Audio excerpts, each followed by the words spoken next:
There are different reasons why people get plastic surgery. Plastic surgery is often used to fix birth defects, major accidents, and health problems. But some people choose to improve their looks by getting plastic surgery. A lot of people have had plastic surgery over the years, but the way it was done back then is very different from how it is done now. Royal Free London says that plastic surgery has been around since the 1400s. The nose was the body part that was worked on the most often.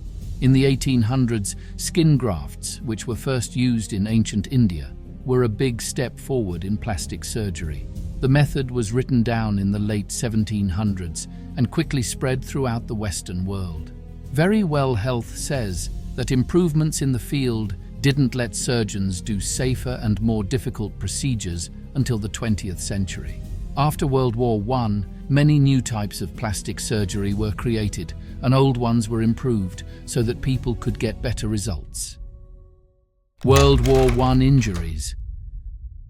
The weapons that were used in World War I hurt a lot of people. According to the World War I Centennial, soldiers often got burned while fighting with explosives. The burns didn't kill most of the people who got them, but they did leave them scarred and unable to work. A lot of people on the front lines of the battle died when artillery shells went off, and those who lived had shrapnel cuts on their bodies and faces that made them impossible to recognize. The National Army Museum says that surgeons did their best to help the injured on the front lines, but it was hard to fix facial injuries, which were very common. They stitched up the cuts, which left faces looking terrible after they healed. The issue wasn't just a matter of looks. Some people had trouble breathing, seeing, eating, or drinking because the skin on their face was so tight. In the worst cases, troops' faces had huge holes and craters where skin and flesh used to be. According to the Yale University Library, 10 million people died and about 21 million were hurt in World War I. The father of modern plastic surgery. Harold Gillies was born in New Zealand and went to England to study medicine. He then became a surgeon who focused in ENT, ear, nose and throat. During World War I, he was in the Royal Army Medical Corps and worked on the Western Front. The doctors saw how facial injuries were fixed directly and knew that extra care had to be taken to rebuild the faces of the hurt. Also, people who came back home with scars were looked down upon by society.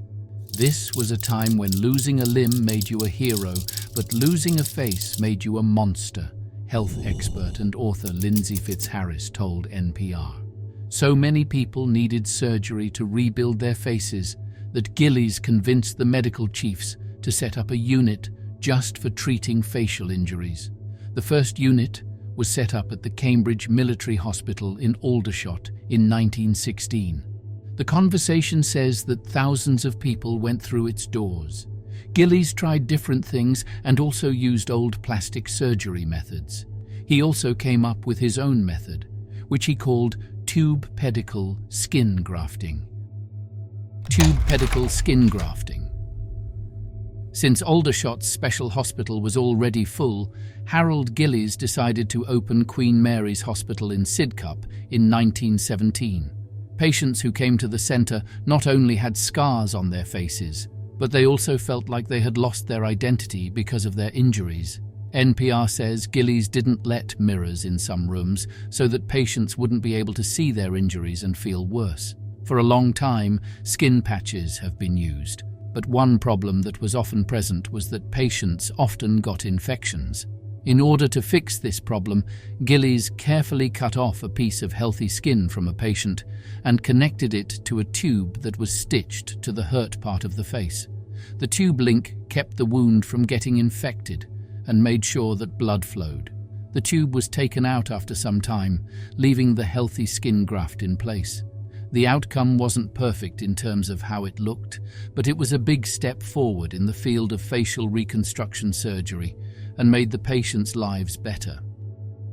The surgery of Walter Yeo.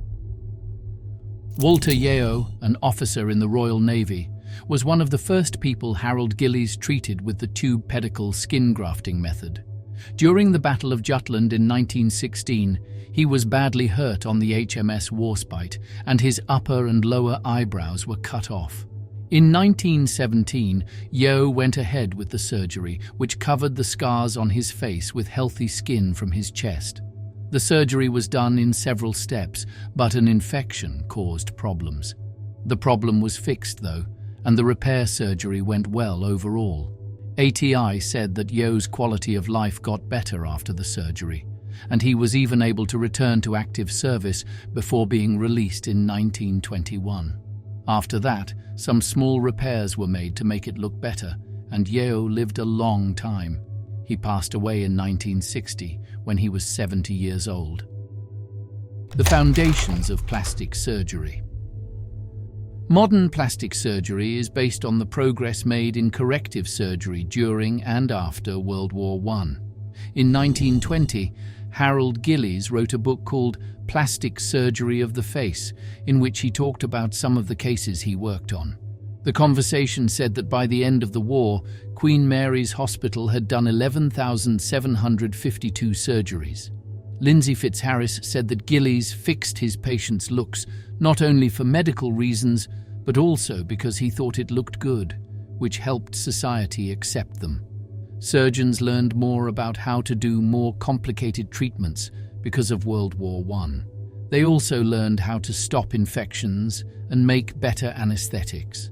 Also, because of the work done on the faces of injured soldiers, the idea of cosmetic surgery spread more widely afterward. The National Army Museum says that many of the techniques that were created and improved during the war are still used today in surgeries to fix people up. The surgical treatments of Harold Gillies. At the time, Harold Gillies was one of the few doctors who worked on treating facial injuries and helping soldiers who were feeling down. Harold Delph Gillies was born on June 17, 1882, in Dunedin, New Zealand. He later went to England to go to school and learn how to be a surgeon. It was clear that he had a great science mind, but many people were also amazed by how good he was at painting. During World War I, his sense of beauty would help him change the lives of thousands of people. Before the war to end all wars even started, Gillies signed up to be a medic in the Royal Army. When he was first sent to France, he saw firsthand how many men there got horrible facial injuries. Later, Gillies was sent to England, where he asked the British War Office to build a hospital where wounded soldiers could get their faces fixed.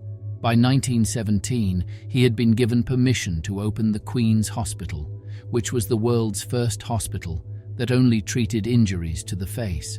He then went to work.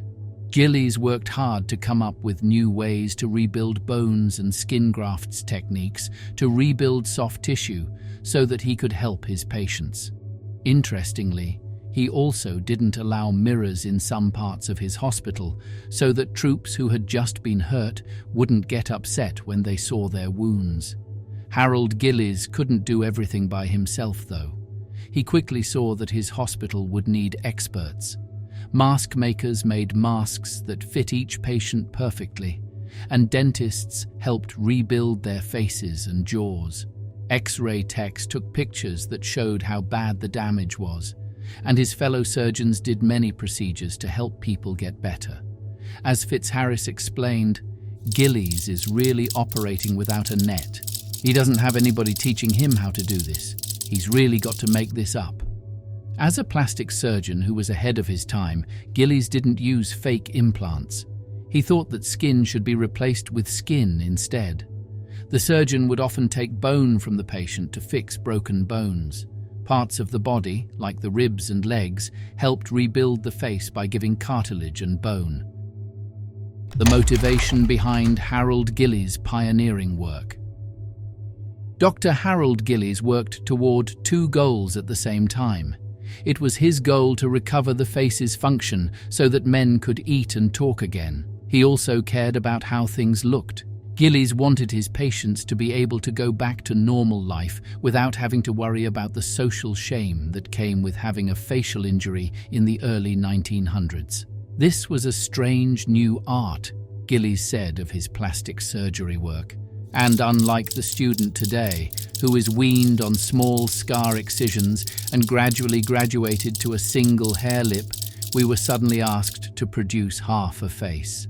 In 1918, World War I was over, but the need for surgery kept going on.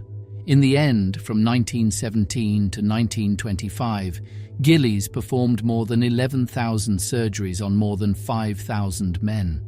A lot of his patients were thankful for his help. Gillies then kept working as a private lawyer for many years. Whenever there was a war, he jumped right in to help the British troops. But Gillies did everything he could to make his patients' lives better, even when things were calm. In the late 1940s and early 1950s, he did some of the first treatments to change the sex of transgender people. In fact, Dr. Harold Gillies stayed dedicated to his job right up until the end. He died in London on September 10, 1960, at the age of 78, not long after having a stroke while operating on a patient's leg. We hope you liked this video. Watch another video here.